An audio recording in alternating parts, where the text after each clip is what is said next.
Afternoon, everybody, and welcome to the tail end of September. We'll leave it there because we've got a really interesting chat on Business Spotlight interview today. We've got Seb from Imaginaire. Seb, just tell us about your business. Hi, so thanks for inviting me on, first of all. Really nice to meet everybody. So I run Imaginaire. We're an e-commerce agency based in Nottingham. We're based on the Nottingham Science Park, but we deal with clients all over the UK, primarily helping them design and build e-commerce sites and then market them too. So yeah, that's kind of us in a nutshell. Well, that's in a nutshell, but tell us a little bit more because you actually started the business in Yeah, 2014. I did, yeah. So yeah, when I was saying to you before, when I was in my mid-20s, many moons ago, I set up Imaginaire because I'd kind of been working at an agency myself, and I just kind of saw that I was on the fulfillment side of it, and I really enjoyed being in meetings and stuff like that. I enjoyed speaking to clients, so I kind of thought, you know what, I may as well do this for myself. It would be nice to sort of get out there. I had a few different changes that I'd want to do with that agency, so I brought them into what I do. At first, we started off and we were focusing more on the small business market. So generally doing like lead gen websites for small companies local to us. And then just over that time, just naturally, we've kind of gone with the flow really. And sort of the team that we brought on board, everyone's sort of got a very strong passion for e-commerce, including myself. And that's where a lot of my experience sort of lies. I've had a few e-commerce businesses in the past. So we kind of decided to apply that and sort of start specializing a little bit more in that world. Okay, that's really interesting. So, started out 2014. Mm. How did you start? Who was your first Um, client? Come on, tell us that. so we had a company called Elecmec actually that are in Long Eaton, and it was a friend of mine was sort of doing a bit of telesales here and there, and just randomly, I think trying to practice, said it knew that I was going to set the business up, and he was like, "Do you want me to have a crack at ringing some people for you?" I said, "Go for it, whatever." And actually, at that time when I set up the business, I was kind of, I think, to my wife's horror, I sort of was leaving quite a well-paid job to take up the business with nothing, no clients sort of in the bank. And then for this individual client, I had to get the train over to Long Eaton because I hadn't bought a car yet. And it was the middle of winter, so it was absolutely freezing. And it was about a mile walk from the train station to the client's office. So I had to like kind of explain why my hands were freezing cold when I shook hands with them, and that my car was in the garage and stuff like that. So yeah, it was quite an interesting one. But yeah, different time really. It's a long time ago. That's absolutely brilliant. What a lovely story. So, talk Yeah. about e-commerce. In a Mm. nutshell, what is e-commerce? Just to enlighten, I know people will understand it, but Yeah. from your point of view, what is e-commerce? Yeah, so it's just enabling companies that traditionally would sell in shops, just to sell online, and for allowing that sort of transactional ability for a website so that customers can basically place an order 24/7. That's the benefit to a business, that you're not having a shop where you've got to staff it. You can literally just at midnight, you can take an order and process it the next day. So it's just setting that up for people really, so that they can get online and start getting sales from that channel. Because obviously, as you know, the high street sort of dwindled quite significantly. It just kind of gives them guys a bit of a new sort of skin, I guess, to their business. Yeah, that's really Mm. interesting. So, set the business up 2014, mid 20s. Did you always want to have your own business? Yeah, so I think from when I was young, me and my friend actually started coding when we were about 14 when we were at school. And I remember trying to sell him pretty hard on the fact that we could be entrepreneurs. And we didn't know what an entrepreneur was at that time. But I was like, we can go to all the local businesses, we can sell them a website for 200 quid. We'll be absolutely laughing. It didn't quite work out like that, but we had a hosting company that was very small time at that age. And we just kind of, I've always done little things like that. I've always really enjoyed it. Sort of enjoy the challenge of, especially building a new business. That's like where my sort of passion really is. So I think I've always known that I'd go down that path. And then obviously went to university, did all that sort of stuff, finished uni, got a job, and then I just had that itch straight away. As soon as I got the job at the agency, I was like, I think I can do this myself and probably do it better. So I think I just want to do that. Absolutely fantastic. So, in the blood, this sort of thing, Yeah. went to university and then started a business. Mm. So, what's been the biggest learning since you've been a business owner?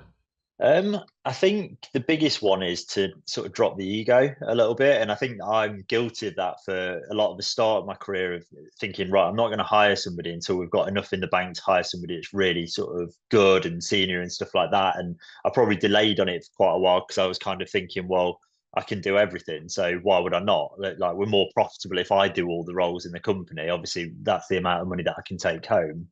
But I actually realised that the minute we hired our first employee, I think he's been with us about 6 years now, the sort of floodgates opened, and I wasn't thinking then all of a sudden in sales meetings like, oh, okay, I can take this one on, but I'm going to have to tell them that we can't start it for 3 months. It kind of gave us that ability to sort of like ramp up sort of production, I guess. But yeah, I think that's probably the biggest one, is just to drop the ego and not think you can do absolutely everything, because you can't, and you won't do it. Even if you think that you can do a brilliant job of it, the chances are you won't do as good a job of it as if somebody's on it full time. So yeah, I think that'd be my main one, would be just sort of hire a bit quicker and let people do the job. That's a really, really good share and very interesting. So, with the benefit of hindsight, knowing what you do now, what Mm. would you do differently? I think I would have niched down quite a lot quicker. I think the business, obviously, if you think about agencies and businesses in general, really, they all become quite commoditized. There's a lot of different players in the market. There is with ours, and the difference between us and an agency up the road, we would say, is our staff, and they're brilliant, and it's our talent pool and all that sort of stuff. But at the end of the day, everyone's hiring from that same pool of talent. So you've then got your knowledge and your experience, and if you apply that to an actual niche, then you get results a lot quicker. And that's an actual differentiator, rather than it being kind of, I don't know, I almost call them like pseudo differentiators. When people say like our differentiator is our people, well, why are they different? Do you know what I mean? You're hiring from the same pool of talent as your competitors, and then it might be process, but again, that can be mimicked. So when you have like a specialist knowledge in terms of either industry or really drilling down into a specific service, I think you get a lot more from that. And we've definitely done that with the construction industry. We do a lot of business in the construction industry, and we know that if a lead comes in that's construction, we've got a real advantage on that lead. And same with the e-commerce thing. I think even though that's quite a broad sort of horizontal sort of realm, there's quite a lot in that when you start drilling down into it, like we do a lot in jewelry, we do a lot in luxury. There's quite a lot of subsectors that appear from that.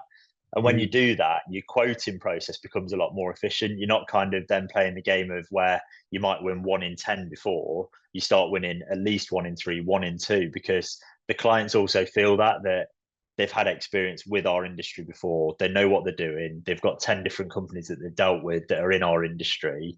It's just a lot more powerful, I think. So I definitely say that if it's a service-based business that you run, if you can sort of really niche down and find a good value proposition within that, it just makes your life a lot easier. And it doesn't mean that you have to narrow down and that's always going to be you. Like we kind of dominated construction, and then after that decided, you know what, we actually really like working in e-commerce. So that's our kind of next phase. But that still means that we're really strong on construction. So when one of those leads comes through, we know that the chances are we'll win that one.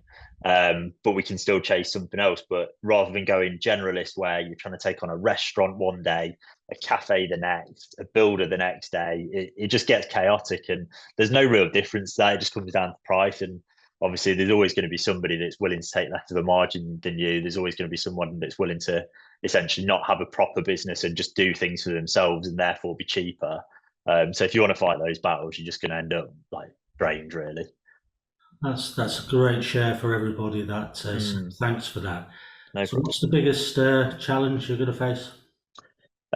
Going forward, I guess obviously everybody's talking about AI, and I think that's kind of obviously an obvious one. I'm not really seeing that as a challenge. I think that's something we can really leverage, and we're sort of leaning into really heavily and making ourselves more efficient and stuff. But I think the main one for us is just we've kind of had our initial phase of growth, which is the first sort of 10 years of us. And then we're kind of pushing for some bigger goals now that are really quite big. And it's actually how we keep that standard. Our standard of work really, really high, and we get that through recruiting sort of high end people that are in more sort of senior roles, than which is a bit different to the usual agency sort of hiring strategy of just get graduates in and rotate them every 2 years. We tend to keep people and get really good people in, but it's how we maintain that, because obviously those people are fewer and further between. So I think that's probably our biggest challenge. But especially when you sort of think about how the world's changed since COVID, like everything's gone a lot more remote first. That gives us a much wider net for the talent pool. Mm. That's been amazing for us actually, because before we'd hire locally, and it was just hit and miss. If good people were in the market, brilliant, but if not, you kind of like screwed a little bit, I guess, because you're kind of reliant on that, and you might have an actual need. So then you get the wrong person, and it's not quite right for the business, and yeah, it just creates a lot of chaos that you don't really need. Brilliant, absolutely brilliant. So, how do you balance your personal life and your business life?